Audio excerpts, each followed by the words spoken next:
இங்கே பேசியவர்கள் எல்லாம் குறிப்பிட்டு சொன்னது போல 2 நாட்களுக்கு முன்னால் தான் அண்ணன் ஐபி அவர்களை அழைத்து இங்கே இந்த மகளிர் அணி நிகழ்ச்சி உலக மகளிர் தினம் நடத்தப்பட வேண்டும் என்று அண்ணன் தலைவர் தளபதி அவர்கள் தெரிவித்தார்கள். அதே போல அமைச்சர் சக்கரபாணி அவர்களிடமும் இந்த நிகழ்ச்சி பற்றி தெரிவிக்கப்பட்டு நான் வரக்கூடிய வழியிலே என்னிடம் செந்தில் சொல்லி கொண்டு வந்தார், அவருக்கு 2 ரிங் மாஸ்டர் இருக்காங்கன்னு. ஒன்று அவருடைய தந்தையார், அவர் தேர்தல் நேரத்திலே அவருக்கு வாக்கு கேட்க இந்த இடத்திற்கு வருவதே ஒரு மகிழ்ச்சியான ஒன்று. ரஜினிகாந்துக்கு போய் ஓட்டு கேட்டீங்கன்னா எப்படி அந்த இடமே ஒரு கோலாகலமாக பேரை சொன்ன ஒரு கொண்டாட்டத்தோட கொதித்து எழுந்து ஒரு மகிழ்ச்சியை தெரிவிக்குமோ, அதே போல அண்ணன் ஐபி அவர்களுடைய பெயரை சொல்லும் பொழுது அப்படியே கடல் அலை மாதிரி அங்கே கரகோஷம் எழும்பும். அப்படிப்பட்ட ஒரு தந்தை, அதே போல எதை கொடுத்தாலும் சிறப்பாக செய்து காட்டக்கூடிய ஒரு அமைச்சர் நம்முடைய மாவட்ட கழகத்தின் செயலாளர் சக்கரபாணி அவர்கள். அதனால 2 பேரும் உங்களுக்கு ஒரு ட்ரைனிங் கிரவுண்டாக இன்று இருந்து ஒரு கூட்டத்தை நடத்த வேண்டும் என்றால் அதை விட்டுட்டு இவ்வளவு பெரிய மாநாட்டை 2 நாள்ல ஒரு இளைஞர் இங்கே நடத்தி காட்டி இருக்கிறார் என்றால் எனக்கு அதை பார்க்கும் பொழுது மட்டற்ற மகிழ்ச்சி, பெருமையாக இருக்கிறது. அவருக்கு என்னுடைய வாழ்த்துக்களை, நன்றியை நான் தெரிவித்துக் கொள்கிறேன். இங்கே பேசியவர்கள் உலக மகளிர் தினத்தை பற்றி பேசினார்கள். இப்பெல்லாம் மகளிர் தினம் அப்படின்னா நிறைய புடவை கடையில, துணி கடையிலலாம் டிஸ்கவுண்ட் போடுறாங்க, பாத்திர கடையில டிஸ்கவுண்ட் போடுறாங்க, பூக்கடையில இது ஏதோ காதலர் தினம் மாதிரி பூக்கள் விற்பதற்கு விளம்பரம் செய்து கொண்டிருக்கிறார்கள். ஏன்னா நம்முடைய பிரதமர் இருக்கார்ல, அவரே உலக மகளிர் தினத்துக்கு பெண்களுக்கு, இந்தியாவில் இருக்கக்கூடிய பெண்களுக்கு தந்திருக்கக்கூடிய பரிசு என்னன்னா சிலிண்டர் விலையில 100 ரூபாய் குறைச்சிருக்காரு. கிட்டத்தட்ட 1000 ரூபாய்க்கு மேல போயிருச்சு. மானியம் தரேன்னாரு, என்னென்னவோ சொன்னாரு, ஆனா யாருக்கும் மானியம் வரல. இத்தனை வருஷமா இழுத்தடிச்சிட்டு தேர்தல் வரத்துக்கு முன்னாடி மகளிர் தின பரிசா 100 ரூபாய் சிலிண்டர் விலையை குறைக்கிறார். ஏன்? பெண்கள் மட்டும்தான் அந்த சிலிண்டர்ல பயன்படுத்தி பெண்களுக்கு சமையல் கட்டிலேயே இரு, அந்த சிலிண்டர் தான் சிலிண்டரும் சமையல் அறையும் தான் உன் வாழ்க்கை என்று சொல்லாமல் சொல்லக்கூடிய ஒரு பிரதமர் இந்த நாட்டில் இருக்கார். அவரையும் சேர்த்து இங்கே மகளிர் தினம் என்றால் என்னவென்று தெரியாமல் இருக்கக்கூடியவர்களுக்கு நான் சொல்லிக்கொள்ள விரும்புகிறேன். மகளிர் தினம் என்றால் பெண்களை சமையல் அறையிலே அடைத்து வைக்கக்கூடிய தினம் இல்லை.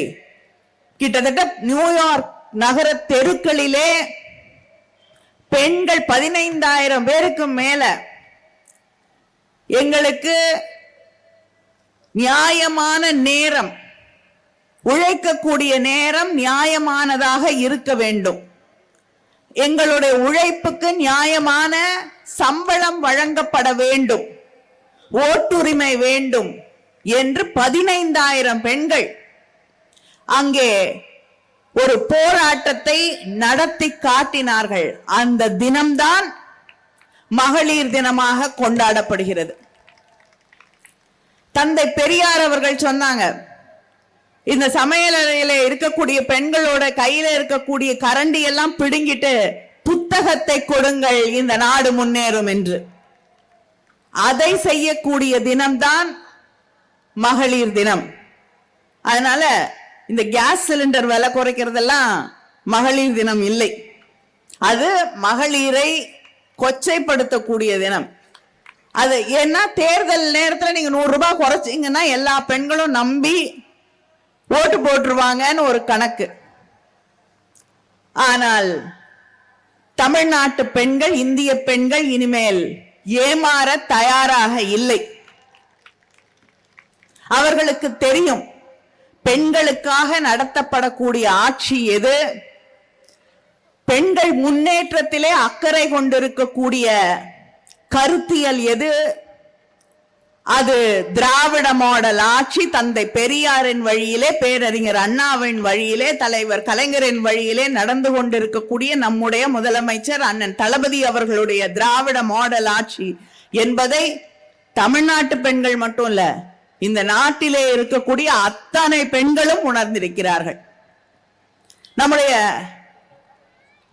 பிரதமர் இருக்கார், இங்கே பேசியவர்கள் எல்லாம் மணிப்பூரை பத்தி பேசினாங்க. இன்னைக்கு கூட செய்தித்தாள்ல மாலையிலே பார்க்கும் பொழுது பிரதமர் அஸ்ஸாம் போயிருக்கார். அங்க போய் யானை மேல சவாரி. அதே போல கொஞ்ச நாளைக்கு முன்னாடி துவாரகா போனார். அந்த டைவிங் சூட் எல்லாம் போட்டுட்டு தண்ணி கடியில போய் தியானம் எல்லாம் செய்தார். அது அவருடைய நம்பிக்கை, நமக்கு அதை பத்தி எந்த பிரச்சனையும் இல்லை. அஸ்ஸாமுக்கு பக்கத்துல இத்தனை நாடுகளுக்கு, இத்தனை ஊர்களுக்கு சென்று வரக்கூடிய பிரதமருக்கு இன்னைக்கு வரைக்கும் மணிப்பூருக்கு போவதற்கு மனம் இல்லை. உங்களுடைய ஜாதி அரசியல், மத அரசியல், அதுதான் இன்று மணிப்பூர், இன்று வரை மணிப்பூரிலே நீங்கள் மூட்டிய தீ, நீங்கள் பிரித்தாண்ட அந்த மக்கள் இன்று வரை பாடுபட்டு கொண்டிருக்கிறார்கள். வாழ்வதற்கு வீடு இல்லாமல், உணவில்லாமல், எதிர்காலம் என்னவென்றே தெரியாமல் அங்கே இருக்கக்கூடிய மக்கள், பெண்கள், அந்த மக்களை நாங்கள் சென்று சந்தித்தோம். அங்கே முகாம்களிலே வாழ்ந்து கொண்டிருக்கக்கூடிய பெண்கள் குழந்தைகளை வைத்துக் கொண்டு சாப்பாடு இல்லை, அவர்களுக்கு அடிப்படை தேவைகள் இல்லை, சரியான வயது முதிர்ந்தவர்களுக்கு மருத்துவ வசதிகள் கிடையாது, மாத்திரை மருந்து வாங்க வழி இல்லை. கிட்டத்தட்ட 1000 பேர் 2 பெண்களை குரூரமாக, மனிதத்தனமே இல்லாமல் அசிங்கப்படுத்தி, அவமானப்படுத்தி, கொடுமைப்படுத்தி இழுத்து வந்தார்கள். அந்த பெண்களுக்கு என்ன நியாயம் கிடைத்திருக்கிறது? நீங்க பாரத் மாதா கி ஜெய்ங்கிறீங்க, ஒரு பெண்ணை இந்த நாடாக, நம்மளும் தமிழை அன்னையாக பார்க்கிறோம், கொண்டாடுகிறோம். அந்த பெண்ணை, ஒரு நாட்டையே பெண்ணையாக சொல்லி போற்றுகிறேன் என்று சொல்லக்கூடியவர்கள், பெண், இந்த நாட்டிலே வாழக்கூடிய பெண்களுக்கு என்ன பாதுகாப்பை தருகிறார்கள்? பெருமையா சொல்றீங்க. உத்தரப்பிரதேசத்தில் நடக்கக்கூடிய ஆட்சியிலே பெண்கள் பாதுகாப்பா இருக்காங்க. ஹோம் மினிஸ்டர் அங்க போகும்பொழுது சொல்லுகிறார், 16 வயசு பெண் யூபியில, உத்தரப்பிரதேசத்துல அங்க நடந்து கொண்டிருக்கக்கூடிய ஆட்சியோடைய மகிமையால நகையெல்லாம் போட்டுக்கிட்டு ராத்திரி 12 மணிக்கு நடந்து போனா கூட அவள் பாதுகாப்பாக வீட்டுக்கு வருவான். ஆனால் அங்கே உண்மையிலே நடந்து கொண்டிருக்கக்கூடிய நிலை என்ன? அங்கே இருக்கக்கூடிய பெண்களுடைய நிலை என்ன? 5 வருஷத்துல பெண்கள் மீதான வன்முறை, பெண்கள் மீதான, குழந்தைகள் மீதான பாலியல் குற்றங்கள் 2 மடங்கு அதிகரித்திருக்கிறது உத்தரப்பிரதேசத்துல. அதுவும் சாதாரண குற்றங்கள் இல்லை, மிக கொடுமையான, சொல்ல துணியாத, நினைத்து பார்க்க முடியாத அளவிற்கு கோரமான குற்றங்கள் அங்கே இருக்கக்கூடிய ஒடுக்கப்பட்ட சமூகத்தில் இருக்கக்கூடிய பெண்கள் மீது கட்டவிழ்த்து விடப்படுகிறது. ஆனா அதையெல்லாம் யாரும் கணக்கு வைத்துக் கொள்வதில்லை, விசாரிப்பதில்லை, என்னவென்ற கேள்வி கேட்பதில்லை. ஒரு பெண் அங்கே இருக்கக்கூடிய ஒரு மில்ல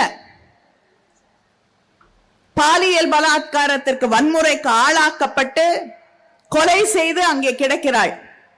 அவளுடைய ஒரு கை வெட்டப்பட்டு அவள் உடல் மீது வைக்கப்பட்டிருக்கிறது. தலை வெட்டப்பட்டு பக்கத்திலே அந்த மில்லுக்கு வெளியில கிடக்கு. இப்படிப்பட்ட கோரமான குற்றங்கள் அங்கே அதிகரித்துக் கொண்டிருக்கிறது. இதை தடுத்து நிறுத்துவதற்கு, இதை மாற்றுவதற்கு அந்த பாஜக அரசாங்கத்தால் முடியவில்லை. ஆனா இவர்கள் பெண்களை பாதுகாக்கிறேன். இந்த நாட்டிலே பெண்கள் எந்த பகுதியிலுமே, பில்கிஸ் பானு குஜராத்திலே நடந்த கலவரங்களிலே தன்னுடைய குடும்பமே தன் கண் முன்னால் அழிக்கப்பட்ட ஒரு பெண், பாலியல் வன்முறைக்கு ஆளாக்கப்பட்ட பெண். அங்கே இருந்த அந்த வன்முறையை செய்தவர்களுக்கு தண்டனை கொடுக்கப்படுகிறது. இந்த வன்முறைக்கெல்லாம் அது எப்பயாவது ஒரு தடவை தான் நியாயமா தீர்ப்பு வழங்குவாங்க. அப்படி வழங்கப்பட்டு அவர்கள் சிறையிலே அடைக்கப்படுகிறார்கள், இரட்டை ஆயுள் தண்டனை. ஆனா 10 வருஷத்துல குஜராத் அரசாங்கம் இவங்க இவ்வளவு நாள் சிறையில இருந்துட்டாங்கன்னு அவர்களை விடுதலை செய்கிறார்கள்.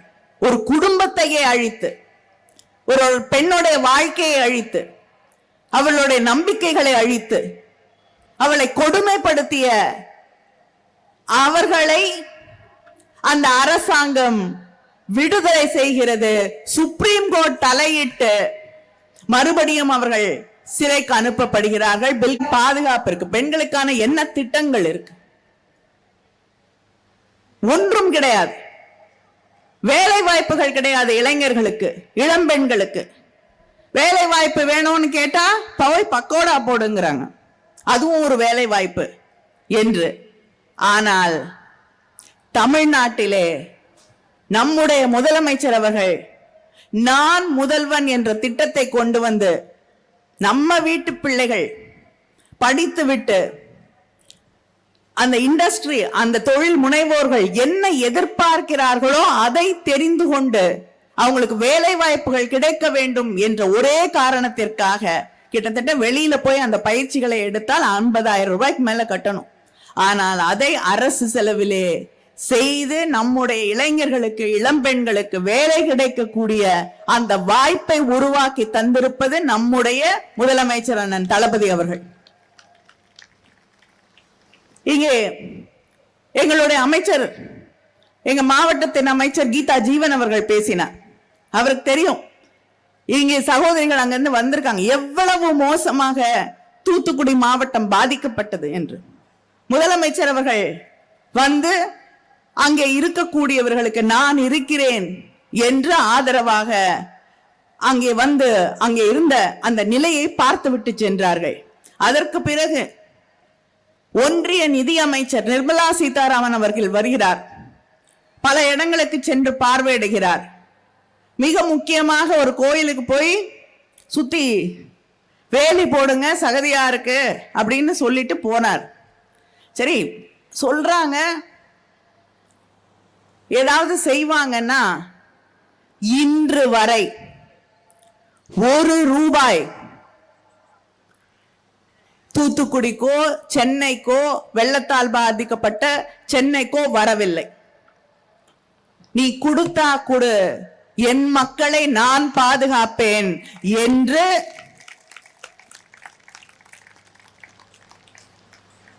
அந்த பாதிக்கப்பட்ட மக்களுக்கு 6,000 ரூபாய் வழங்கியது நம்முடைய முதலமைச்சர் முத்துவேல் கருணாநிதி ஸ்டாலின். அதே போல இடிந்த வீடுகளை எல்லாம் கட்டித் தருகிறேன் என்று இந்தியாவிலே முதல் முறையாக ஒரு மாநில அரசு அறிவித்தது. 4 லட்சம் ரூபாய் இடிந்த வீடுகளுக்கு என்று அறிவித்திருக்கக்கூடிய ஆட்சி நம்முடைய முதலமைச்சரின் திராவிட மாடல் ஆட்சி. நீங்க என்ன செஞ்சீங்க? எங்க கிட்ட இருக்கக்கூடிய காசெல்லாம் வரி என்று வாங்கி கொண்டு போய் ₹1 26 பைசா திருப்பி கொடுக்குறீங்க. அவ்வளவுதான். ஜிஎஸ்டி எங்க போனாலும் ஜிஎஸ்டியால் பாதிக்கப்படாத மக்களே தமிழ்நாட்டில் இந்த நாட்டில் இல்லைங்கிற நிலை. இங்கே பேசும்பொழுது குறிப்பிட்டார்களே 100 நாள் வேலை. கிராமப்புறங்களில் இருக்கக்கூடிய மக்கள் 100 நாளாவது அவங்களுக்கு வேலை கிடைக்கணுங்கிறதுக்காக விவசாய வேலைகள் இல்லாத நாட்களிலே கிடைக்க வேண்டும் என்பதற்காக கொண்டு வரப்பட்ட திட்டம். பட்ஜெட்ல இந்த ஆண்டு, சென்ற ஆண்டு அம்மையார் நிர்மலா சீதாராமன் அவர்கள் அந்த திட்டத்துக்கு ஒவ்வொரு வருஷமும் குறைச்சிக்கிட்டே வராங்க. அதுக்கு நிதி ஒதுக்கீடு இந்த சென்ற ஆண்டு 60,000 கோடி நிதி ஒதுக்கீடு. அப்பொழுது பட்ஜெட்ல பேசும்பொழுது நான் கேட்டேன், இவ்வளவு குறைவாக நிதி ஒதுக்கீடு செய்தால் எப்படி சம்பளம் கொடுக்க முடியும், என்ன பண்ண முடியும்? அது தேவைக்கு ஏற்ப நாங்கள் அதிகமாக அதிகரித்து கொடுப்போம் என்றார்கள். யாருக்கும் அதிகப்படுத்தல. இன்னைக்கு வரைக்கும் இந்தியால எந்த மாநிலத்திலும் 100 நாள் வேலை யாருக்கும் கொடுக்கப்படவில்லை. கொடுக்கப்பட்ட வேலைக்கும் சம்பளம் இல்லை. அந்த திட்டத்தை கொஞ்சம் கொஞ்சமாக ஒழித்து கட்டுவதுதான் அவர்களுடைய திட்டமாக இருக்கிறது. ஏன்னா அவங்களுக்கு கவலை 2 பேர் தான். கேட்டா சொல்லுவாங்க, நீங்க யார் பிஜேபியில் இருக்கவங்க கிட்ட போய் பேசுறீங்களாலும் ஜிடிபி, இந்த நாட்டுடைய சராசரி வருமானம் ரொம்ப அதிகமா போயிருக்கு, அதனால எங்க நாடு முன்னேறுது, உங்களுக்கு எல்லாம் புரியலன்னு வாங்க. ஆனா உண்மையிலேயே சராசரி வருமானம்னா எல்லா வருமானத்தையும் சேர்த்து போட்டு அதை கணக்கு செய்து யாருக்கு இவ்வளவு வருமானம்னு. ஆனா 2 பேருக்கு தான், 2 இல்ல 3 பேருக்கு தான் இந்த நாட்டிலேயே வருமானம் அதிகமாக ஆகி இருக்கிறது. ஒன்று அம்பானி, இன்னொன்னு அதானி, இன்னொன்னு பாஜக. இவங்க ஊழலை பத்தி பேசுறாங்க. ஊழலை சட்டப்பூர்வமாக ஒரு சட்டத்தை கொண்டு வந்து நியாயப்படுத்தியது பிஜேபி. தேர்தல் பத்திரங்கள், எலக்ட்ரல் பாண்ட்ஸ், அதை கொண்டு வந்து யார் வேணாலும் பாஜகவுக்கு, அரசியல் கட்சிகளுக்கு நிதி கொடுக்கலாம். யார் கொடுக்கறான்னு யாருமே வெளியில சொல்ல வேண்டிய அவசியம் இல்லை, கணக்கு வழக்கு கிடையாது அதுக்கு. இப்படி ஒரு சட்டம் இந்தியாவில் கணக்கெடுத்து பார்த்தால் இந்திய நாட்டிலேயே இருக்கக்கூடிய அத்தனை கட்சிகளையும் ஒரு பக்கம் வச்சிங்கன்னா, இன்னொரு பக்கம் பிஜேபியை வச்சிங்கன்னா, இதுல இருக்கக்கூடியவர்களுக்கு மொத்தமா கிடைச்சிருக்கிறது நிதி கால்வாசி. அதை விட 3 மடங்கு அதிகமாக பிஜேபிக்கு நிதி கிடைத்திருக்கிறது. இது ஊழலா இல்லையா? இவங்களுக்கு மற்றவர்களை பற்றி பேச என்ன அருகதை, யோகிதை இருக்கு?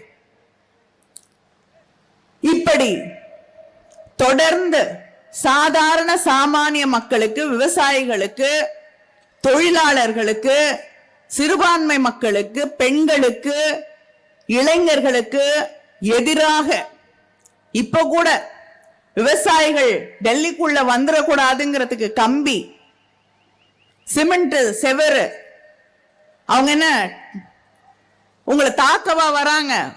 ஒரு கோரிக்கையோடு நியாயம் கேட்க வரக்கூடிய விவசாயிகள் தடுக்கப்படுகிறார்கள்.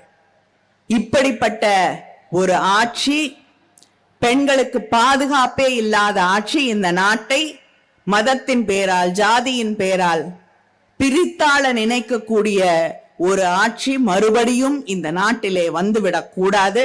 நம்முடைய முதலமைச்சர் அண்ணன் தளபதி அவர்கள் சொன்னது போல இந்த தேர்தல் என்பது 2வது சுதந்திர போராட்டம் என்பதை புரிந்து கொண்டு, இப்படிப்பட்ட ஆட்சி, ஜனநாயகத்தில் நம்பிக்கை இல்லாத ஆட்சி, இங்கே இருக்கக்கூடிய மக்கள் சமமாக வாழ வேண்டும் என்று நினைக்காதவர்கள் இருக்கக்கூடிய ஆட்சி மறுபடியும் வந்தால் முதல்ல பாதிக்கப்படுவது பெண்கள், பெண்களுடைய உரிமைகள், நம்முடைய குழந்தைகள் என்பதை நாம் புரிந்து கொண்டு எல்லா தேர்தலையும் விட இந்த தேர்தல் களத்திலே நாட்டை காப்பாற்ற, நம் பிள்ளைகளின் எதிர்காலத்தை காப்பாற்ற, நாம் மிகப்பெரிய போராட்டங்களுக்கு பிறகு பெற்றிருக்கக்கூடிய உரிமைகளை பாதுகாக்க இந்த மகளிர் தின நிகழ்ச்சியிலே நாங்கள் இன்னும் அதிகமாக பாடுபடுவோம். இந்த நாட்டில் மறுபடியும் பாஜக ஆட்சி வர விடாமல் செய்வோம் என்ற அந்த உறுதியை நாம் ஒவ்வொருவரும் எடுத்துக்கொள்ள வேண்டும். அதுதான் நம்முடைய கடமை. 40 நமதே, இந்த நாடும் நமதே என்பதை நிரூபித்து காட்டுவோம். நன்றி, வணக்கம்.